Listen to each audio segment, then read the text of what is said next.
Hello guys, welcome to my channel Arun की पाठशाला। आज हम देखेंगे टॉप 50 एमसीक्यूज़ जो किस पे होंगे, ओरिजिन, हिस्ट्री और डेवलपमेंट ऑफ कोऑपरेटिव सोसाइटीज़ की, और कौन कौन से एक्ट्स थे उन पे देखेंगे एमसीक्यूज़। क्या क्या चीज़ें इसमें मैं सारी कवर कर दूंगा। एक तो हिस्ट्री, कहाँ से जो कोऑपरेटिव्स का आइडिया आया था, क्या क्या एक्ट्स हुए, डेवलपमेंट कैसे हुई कोऑपरेटिव्स की इंडिया में। देखते हैं कि कौन कौन से एमसीक्यूज़ हैं। Cooperative movement first started in.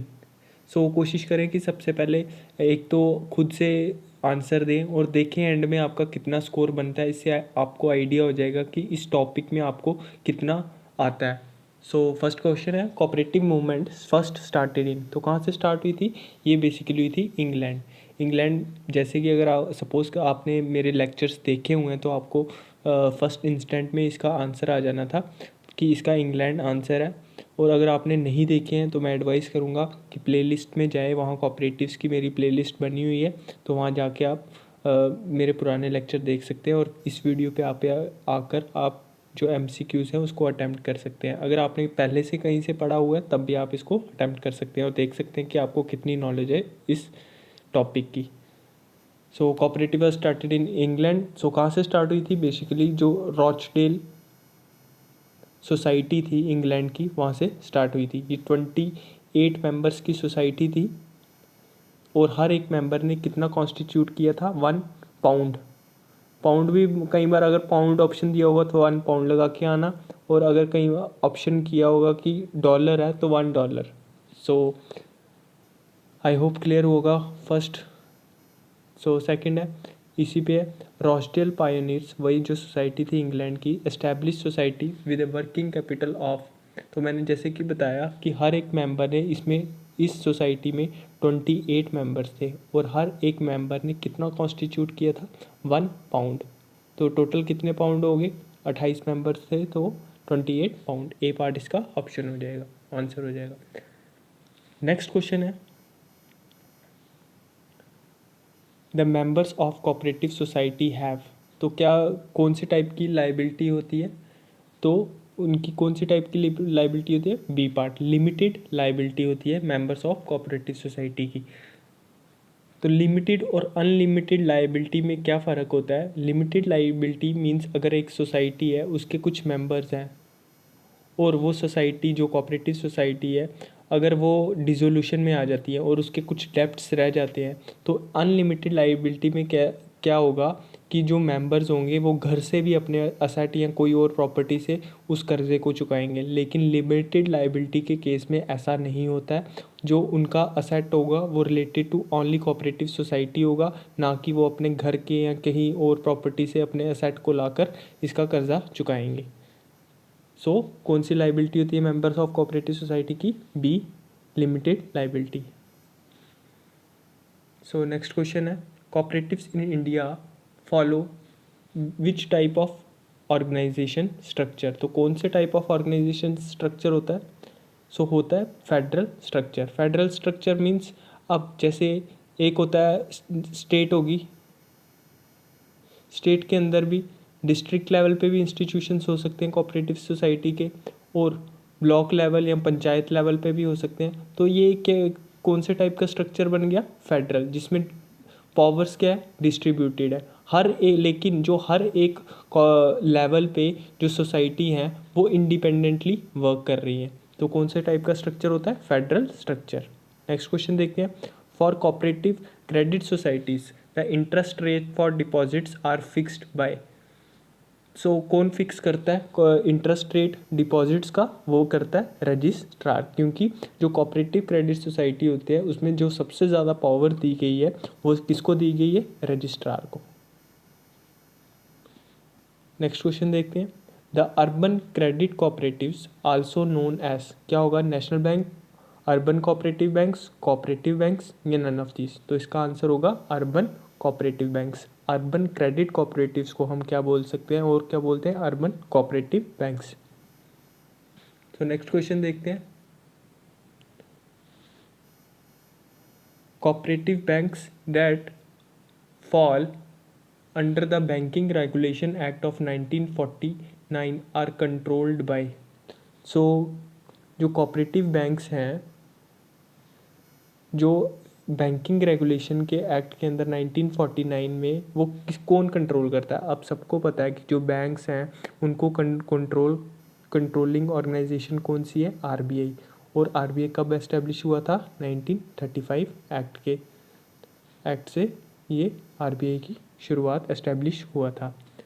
So next question है, the principle followed in a cooperative society is no vote, one man one vote, multiple votes, one share one vote. So कौन से टाइप की principle follow होता है? सो इसमें क्या होता है, वन मैन, हर एक पर्सन, जो भी हर एक मेंबर है कोऑपरेटिव सोसाइटी का, उसका एक वोट होगा इररिस्पेक्टिव ऑफ इस हिज शेयर। जितना मर्जी उनका शेयर होगा लेकिन हर एक पर्सन का एक वोट काउंट होगा। Next, dash has been compared to a state within a state. So वो क्या है? वो है आपकी cooperative societies, cooperation. So basically state within a state क्यों कहा गया है? जैसे ये एक स्टेट है बेसिकली, तो उसके अंदर डिफरेंट कोऑपरेटिव सोसाइटी है, कंज्यूमर, एग्रीकल्चर, मार्केटिंग, और भी कई सारी सोसाइटीज़ है। तो इस कोऑपरेटिव सोसाइटी के अपने एक रूल्स एंड रेगुलेशंस है, एक कॉन्स्टिट्यूशन होता है, तो जिसके अनुसार ये वर्क करती है। तो ये एक किस्म की अपने आप में एक स्टेट है, तो इसीलिए इसको बोला गया है state within a state.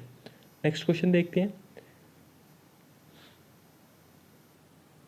Next question है, ICA appointed a commission in dash to ascertain how far the principle of Rochdale as defined by ICA in 1937 are observed today and the reasons for any non-observance। So कौन सा, अब ICA कई लोगों को नहीं पता होगा, तो ICA की फुल फॉर्म क्या है? International cooperative alliance. International cooperative alliance ने एक कमीशन अपॉइंट किया था जिसने देखा था कि जो प्रिंसिपल ऑफ रॉसडेल सोसाइटी के प्रिंसिपल थे वो अभी भी कितने चल रहे हैं, आर ऑब्जर्व टुडे, और अगर नहीं चल रहे हैं तो उसके पीछे क्या रीजंस है। तो कब अपॉइंट हुई थी? अक्टूबर 1964 में। नेक्स्ट क्वेश्चन देखते हैं। International cooperative alliance was founded by the international cooperative Congress held in London. कब हुई थी ये 1895, 1875, 1865, 1995। तो ये हुई थी 1895 में फाउंड हुई थी। और किसने फाउंड किया था? बाय इंटरनेशनल कोऑपरेटिव कांग्रेस, जो लंदन में हुई थी। अब ये बेसिकली इंटरनेशनल कोऑपरेटिव अलायंस क्यों बना था? एक मतलब कि इंटरनेशनल लेवल पे एक ऑर्गेनाइजेशन हो जो यूनाइटली काम करे डिफरेंट कंट्रीज़ में, टू मतलब कि कोऑपरेटिव्स को अच्छी तरह से ऑर्गेनाइज करने में और उनको कई सारी चीज़ों को बताने में और सर्व करने में कोऑपरेटिव्स को वर्ल्ड वाइड। नेक्स्ट क्वेश्चन देखते हैं। Cooperative society act was passed in. So कब पास हुआ था? 1911, 1912, 1913, 1914। तो ये पास हुआ था 1912। बी पार्ट इसका आंसर हो जाएगा। अब कोऑपरेटिव सोसाइटी एक्ट, इसके साथ उसको कंफ्यूज नहीं करना है, एक कोऑपरेटिव क्रेडिट सोसाइटीज़ एक्ट भी है जो 1904 में पास हुआ था। तो आपको ध्यान रखना है कि कौन सा पूछा है। कोऑपरेटिव सोसाइटीज़ एक्ट पूछा होगा तो 1912 इसका आंसर। अगर कोऑपरेटिव क्रेडिट सोसाइटीज़ एक्ट पूछा होगा तो उसका 1904 आंसर आएगा। Main office of regional office for Asia and the Pacific of international cooperative alliance वो कहाँ पे है? वो न्यू दिल्ली में, सिंगापुर, जकार्ता और बीजिंग। किस में है ये है न्यू दिल्ली में। सो जो एशिया पैसिफिक के लिए जो हेडक्वार्टर है, मेन ऑफिस है ICA का, वो है न्यू दिल्ली में। नेक्स्ट क्वेश्चन देखते हैं। द RBI वॉज एस्टेब्लिश्ड इन। तो RBI कब एस्टेब्लिश हुआ था? 1935 में। सो आई होप यहाँ तक क्लियर हुए होंगे क्वेश्चंस। अगर आपको वीडियो अच्छी लगती है तो शेयर ज़रूर किया कीजिए अपने फ्रेंड्स के साथ, ताकि वो भी बेनिफिट हो पाए इससे। सो नेक्स्ट क्वेश्चन है, in dash the national cooperative development corporation was established for strengthening the credit activities. So ये कब एस्टेब्लिश हुई थी? ये हुई थी 1963 में। तो 1963 में NCDC एस्टेब्लिश हुई थी। नेक्स्ट क्वेश्चन देखते हैं, एक्सपैंड NCDC। सो इसका आंसर है national cooperative development corporation. Next question देखते हैं, in the dash 5 year plan, in the dash 5 year plan all India rural credit review committee was set up. So ये कब सेटअप हुई थी? ये हुई थी आपकी 4th 5 ईयर प्लान में सेटअप हुई थी। एक ऑल इंडिया रूरल सर्वे कमेटी थी, वो फर्स्ट 5 ईयर प्लान में आई थी। और जो all India rural credit review committee 1965 में आई थी, जिसने 69 में अपनी रिपोर्ट को पब्लिश किया था। तो ये किसके, ये 4th 5 ईयर प्लान के अंडर आती है। नेक्स्ट क्वेश्चन है, इन the dash committee constituted to review the arrangement for institutional credit for agricultural and rural development in 1981 recommended the establishment of NABARD। तो कौन सी कमेटी ने रिकमेंड की थी एस्टेब्लिशमेंट ऑफ NABARD? तो वो कौन सी कमेटी है? वो है शिवारमन कमेटी। ए पार्ट इसका आंसर हो जाएगा। नेक्स्ट क्वेश्चन देखते हैं, The Sivaram Committee was constituted in the dash year plan 5 year plan and it recommended the establishment of NABARD। तो कौन से, ये हुई थी बेसिकली 6th 5 ईयर प्लान में कॉन्स्टिट्यूट हुई थी। 6th 5 ईयर प्लान में एक कमेटी कॉन्स्टिट्यूट हुई थी, तो जिसने रिकमेंड की थी establishment of NABARD। So basically ये कमेटी फॉर्म कब हुई थी? अगर स्पेसिफिकली पूछा जाए तो 1979 में जो शिवारमन कमेटी है वो फॉर्म हुई थी। तो ये किसने फॉर्म की थी? By the planning commission. और जो इन्होंने अपनी रिपोर्ट्स सबमिट की थी वो भी 1979 में ही कर दी थी। अगर स्पेसिफिकली मंथ की बात की जाए तो नवंबर में, और जो बनी थी वो कब बनी थी? मार्च 1979 में। और नवंबर में इन्होंने अपनी रिपोर्ट सबमिट की थी। और इसने क्या बोला था, क्या रिकमेंडेशन दी थी कि एक national bank for agricultural and rural development होना चाहिए। और जो फिर उसके लिए एक्ट कब पास हुआ था? 1981 में एक्ट पास हुआ था, जिसके थ्रू NABARD बना था। NABARD की full form national bank for agriculture and rural development. ठीक है, तो ये पूरा एग्जिस्टेंस में कब आया था? 12 जुलाई 1982 में आया था। सो आई होप क्लियर हुआ होगा। नेक्स्ट देखते हैं, The Dash Committee was appointed by the Planning Commission of India to prepare Model Cooperative Bill। सो ये कौन सी कमेटी थी? ये थी ब्रह्म प्रकाश कमेटी, जिसको अपॉइंट किया था प्लानिंग कमीशन ने to prepare a model cooperative bill. So ये 1990 में हुआ था कि एक कमेटी बनी थी, एक्सपर्ट ग्रुप बना था अंडर द चेयरमैनशिप ऑफ ब्रह्म प्रकाश। और इसको अपॉइंट किया था किसने? प्लानिंग कमीशन ने। किसके लिए अपॉइंट किया था? कि चेक करें status of the cooperative movement, और क्या फ्यूचर डायरेक्शंस होनी चाहिए फॉर द कोऑपरेटिव मूवमेंट। और फिर इन्होंने एक एक्ट बनाया था जिसको बोलते हैं मॉडर्न कोऑपरेटिव बिल, और बाद में वो एक्ट बना था। और इसने रिपोर्ट कब सबमिट की थी अपनी? 1991 में। सो याद रखना है कि 1990 में ब्रह्म प्रकाश के अंडर एक कमेटी अपॉइंट हुई थी, जिसने देखा था कि फ्यूचर में कैसे मूवमेंट को फॉलोअप किया जाए और क्या क्या इम्प्रूवमेंट्स हो सकती हैं। और उसके लिए जो बिल बनाया था उसको बोलते हैं modern cooperative bill, model cooperative bill. So next question देखते हैं, dash were the pioneers of the cooperative movement. So कौन सी सोसाइटी है? वो है Rochdale society of equitable pioneers. ये तो आसान था क्वेश्चन काफ़ी। नेक्स्ट क्वेश्चन देखते हैं, the surplus generated by cooperatives is distributed in the form of, तो कैसे डिस्ट्रीब्यूट होता है, cash and kind, dividend and profit, dividend and bonus, profit and dividend. So कैसे डिस्ट्रीब्यूट होता है, किस फॉर्म में, डिविडेंड की फॉर्म में या बोनस की फॉर्म में, कैश की फॉर्म में नहीं होता, डिविडेंड एंड प्रॉफिट तो नहीं होता इसमें, प्रॉफिट बिल्कुल नहीं होगा, फोर्थ ऑप्शन भी कैंसिल हो गया, तो सी पार्ट इसका आंसर हो जाएगा। सो जो भी सरप्लस होता है उसको किसकी फॉर्म में डिस्ट्रीब्यूट किया जाता है, या डिविडेंड की या बोनस की फॉर्म में। नेक्स्ट क्वेश्चन है आपका, इन इंडिया कॉपरेटिव लेजिस्लेशन कब शुरू हुई थी। ये बेसिकली शुरू हुई थी 1904 से। कौन सा एक्ट आया था, cooperative credit cooperative society act 1904। सो 1904 में ये एक्ट आया था। नेक्स्ट क्वेश्चन देखते हैं, तो इसका आंसर था 1904।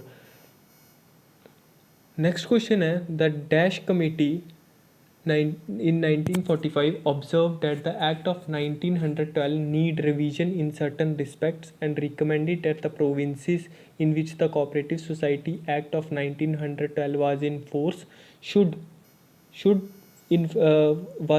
should pass special acts keeping in view their past experience and future needs of the movement.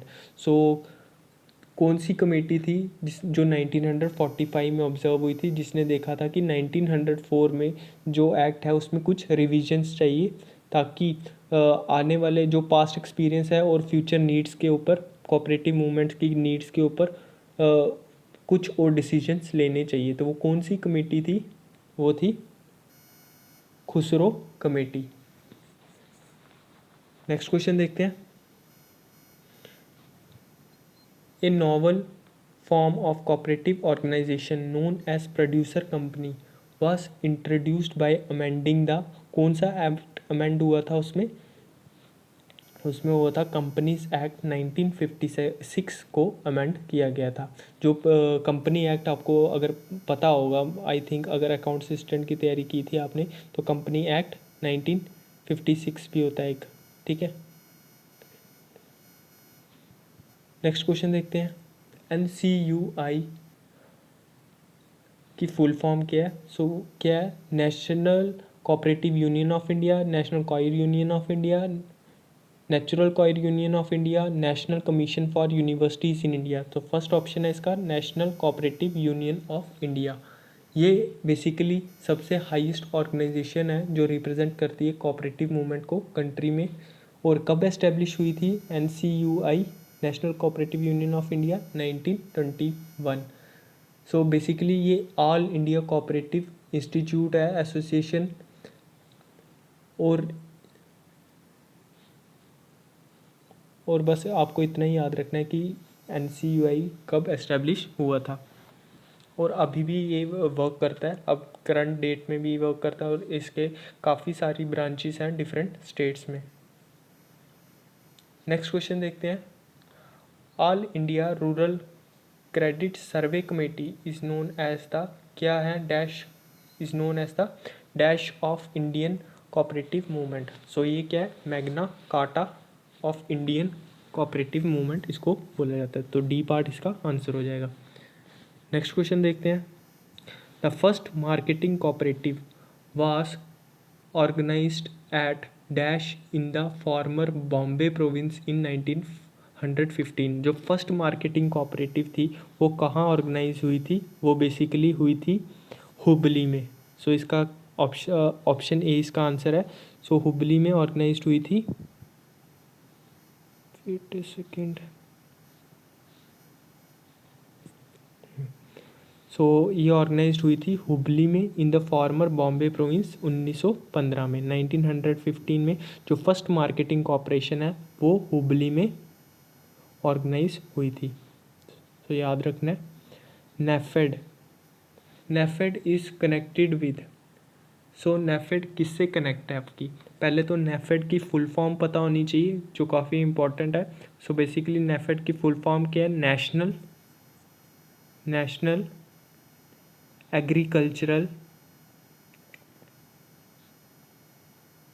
Agricultural cooperative cooperative marketing federation,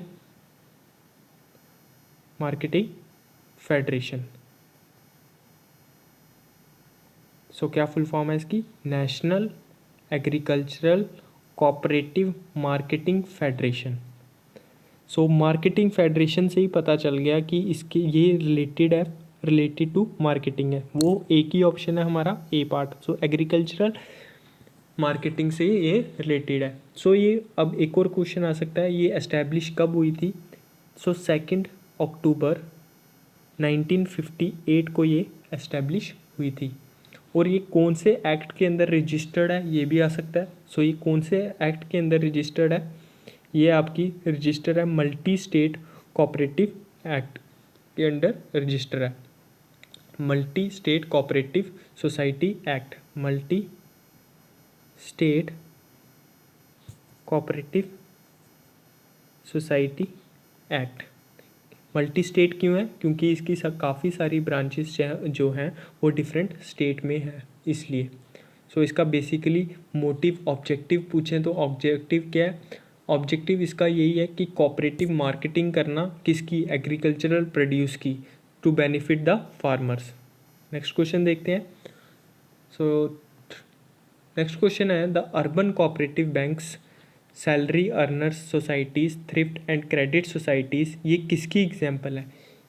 ये आपकी अब urban cooperative banks, salary earners societies, thrift and credit societies, ये basically आपकी जो हैं ये non agricultural credit societies हैं, क्योंकि ये रिलेटेड टू एग्रीकल्चरल तो है नहीं। अर्बन कोऑपरेटिव है तो शहरी इलाके में, सैलरी अर्नर्स ये भी रिलेटेड टू एग्रीकल्चर नहीं है, तो ये किससे? Non agricultural credit societies. अब नेक्स्ट क्वेश्चन है, LAMPS, TDCC, BISCO lamp, TRIFED are cooperatives working for the upliftment of. अब लैंप्स क्या है? लैंप्स की फुल फॉर्म पूछे तो large sized Adivasi multipurpose cooperative societies. LAMPS की फुल फॉर्म क्या है? L से लार्ज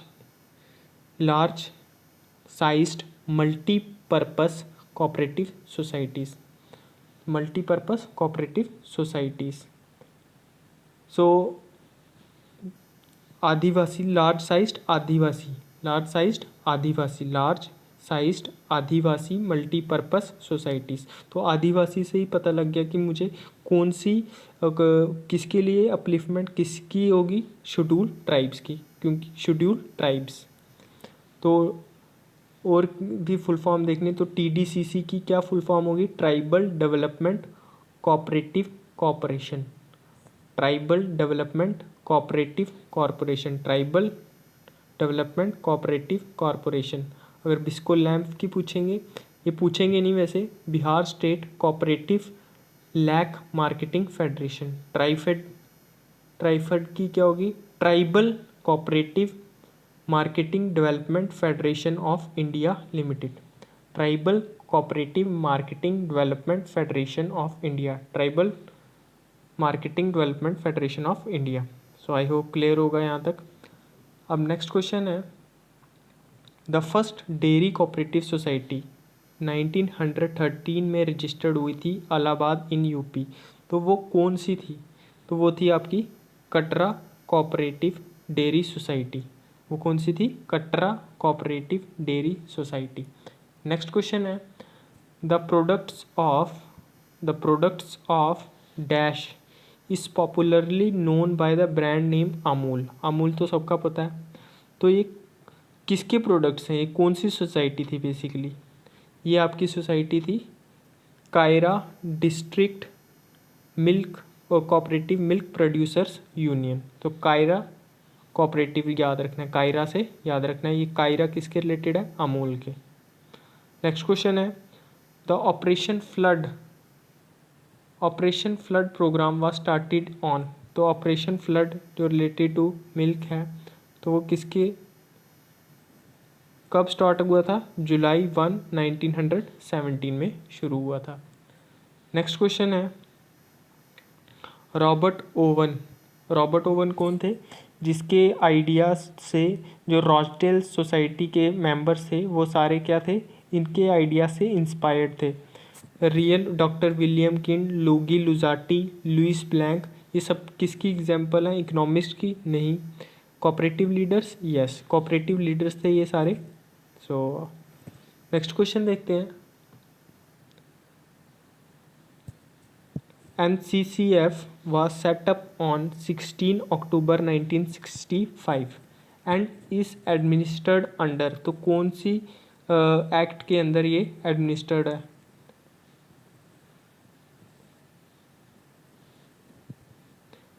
अब NCCF सेटअप कब हुआ था? 16 अक्टूबर 1965 में, ठीक है।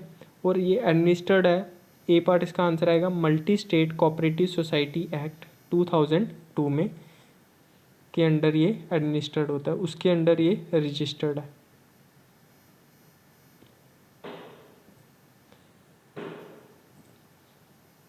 नेक्स्ट क्वेश्चन है,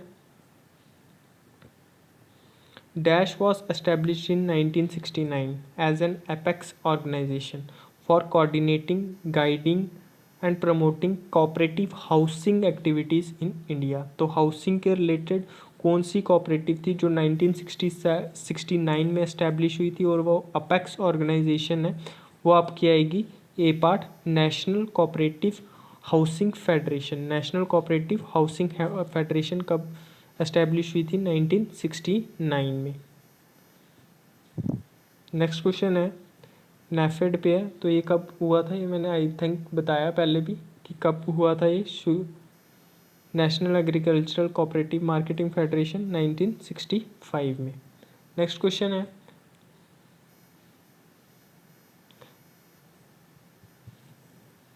NCDC was set up in 1963 by the central government by passing कौन सा एक्ट से? NCDC एक्ट 1962 से, 1962 एक्ट से, और बना कब था? 1963 में। सो आई होप क्लियर हुआ होगा। नेक्स्ट क्वेश्चन देखते हैं,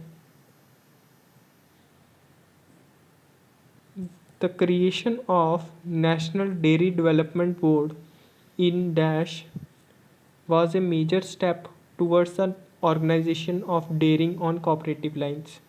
So national dairy development board कब एस्टैब्लिश हुआ था? 1965 में। ये डेयरिंग पर्पजेज़ के लिए था कि ज़्यादा से ज़्यादा कोऑपरेटिव स्टार्ट हो, और इसी के जो इनिशिएटिव था ऑपरेशन फ्लड, वो इसी के इनिशिएटिव था जो कब शुरू हुआ था? ऑपरेशन फ्लड आपका जुलाई 1 1970 में शुरू हुआ था। वो किसका इनिशिएटिव था? नेशनल डेयरी डेवलपमेंट बोर्ड का। और कब सेटअप हुई थी? 1965 में। नेक्स्ट क्वेश्चन है, हाँ ये वही क्वेश्चन आ गया। NDDB in 1969-70 NDDB introduced a program scheme for the development of dairy cooperatives known as Operation Flood. तो 1970 जुलाई 1 1970 when agro processing companies enter into a contract करती है किसके साथ? फार्मर्स के साथ, to provide the farmers with the inputs like fertilizers, seeds, pesticide guidelines to grow crops and buy the product with a rate specified in advance. तो उसको क्या बोलते हैं? कौन से टाइप की फार्मिंग होती है? कोऑपरेटिव नहीं, कोलेक्टिव नहीं, कॉन्ट्रैक्ट फार्मिंग बोलते हैं, क्योंकि बेसिकली फार्मर्स जो एक कॉन्ट्रैक्ट के अंडर आ रहे हैं। नेक्स्ट क्वेश्चन है, the farmers owned cooperative model with which is integrated approach to production, procurement, processing, marketing of milk. तो वो कौन सा पैटर्न है? ये कौन सा पैटर्न है? मिल्मा पैटर्न नहीं, आनंद पैटर्न, हाँ आनंद पैटर्न है। तो आनंद पैटर्न पे ही बेस्ड है जो अमूल ब्रांड है हमारा, ठीक है। सो आनंद पैटर्न। नेक्स्ट क्वेश्चन देखते हैं, इन India, the first cooperative land mortgage bank was established in 1920. तो वो कहाँ पे एस्टैब्लिश हुआ था? लैंड मॉर्गेज बैंक क्या होते हैं? जो लॉन्ग टर्म लोन प्रोवाइड करते हैं, लॉन्ग टर्म लोन्स प्रोवाइड करते हैं, ठीक है। कैसे प्रोवाइड करते हैं? ताकि आप कुछ सिक्योरिटी दो, जैसे लैंड के बेसिस पे, कि अगर आपके पास कोई ज़्यादा लैंड है तो उसके कागज़ वगैरह दे के, आप पेपर्स वगैरह दे के लॉन्ग टर्म लोन ले सकते हैं। तो ये कहाँ शुरुआत हुई थी इसकी? जो first cooperative land mortgage bank था 1920 में, झांग इन पंजाब। नेक्स्ट क्वेश्चन है, it was from the beginning of the dash that the policies oriented toward development purposes were adopted, and जो लैंड मॉर्टगेज बैंक को क्या बोला गया था? Land development banks. तो ये कौन से 5 ईयर प्लान से ये पॉलिसी ओरिएंटेड थी टूवर्ड दिस? ये थर्ड 5 ईयर प्लान से लैंड मॉर्टगेज बैंक को हम क्या बोलते थे? Land development banks. The dash are organized in 3 tiers, namely state, central and primary level, and they meet the long-term credit requirements of the farmer for development purposes. So किसको organise किया गया था 3 tyres में, जिसमें state आती थी, state level, एक central level और एक प्राइमरी लेवल। सो वो कौन थे? अब प्राइमरी लेवल में बेसिकली हम किसको कंसिडर करते थे? जो विलेजेस आ जाते थे, यहाँ पे हम ब्लॉक्स आ जाती थी या डिस्ट्रिक्ट आ जाती थी, ब्लॉक या डिस्ट्रिक्ट्स। यहाँ पे क्या आ जाते थे? यहाँ पे स्टेट लेवल पे अगर कोई है ब्रांच है तो वो कौन से बैंक थे? उनको हम बोलते हैं लैंड डेवलपमेंट बैंक्स, जिनको 3 टायर में ऑर्गेनाइज किया गया था। नेक्स्ट क्वेश्चन है, the dash control the cooperative bank that fall under the banking regulation act of 1949। कौन कंट्रोल करता है? Reserve bank of India. I think ये क्वेश्चन पहले भी आ गया है ना। नेक्स्ट क्वेश्चन देखते हैं, NCCT was recommended by, किसने रिकमेंड किया था NCCT? इसकी फुल फॉर्म क्या है? National council for cooperative training. National council for cooperative training. और ये किसने रिकमेंड किया था? ये किया था स्वामीनाथन कमेटी ने रिकमेंड। और कब हुआ था ये? 1976 में, ठीक है। 1976 में ये इस्टेब्लिश हुआ था on the recommendation of Swaminathan committee. और इसकी फुल फॉर्म ये आ गई national council for cooperative training. अगर इसके हेडक्वार्टर पूछेगा तो वो आ गया आपके New Delhi. Next question, NCCT stand for, तो अभी बताया मैंने, national council for cooperative training. Second part. अब लास्ट क्वेश्चन है, in India the cooperative week will be celebrated in the month. कौन से मंथ में मनाया जाता है? नवंबर मंथ में। और अगर स्पेसिफिकली पूछा जाए कि क्या वीक है, वो है 14 नवंबर से 20 नवंबर, अगर स्पेसिफिकली पूछा जाए। तो ये कब से मनाया जा रहा है, कौन से ईयर से मनाया जा रहा है? ये 1953 से मनाया जा रहा है। आई होप ये सारे क्वेश्चंस आपको अच्छे लगे होंगे और कंटेंट मेरा अच्छा लगा जो प्रिपेयर किया है।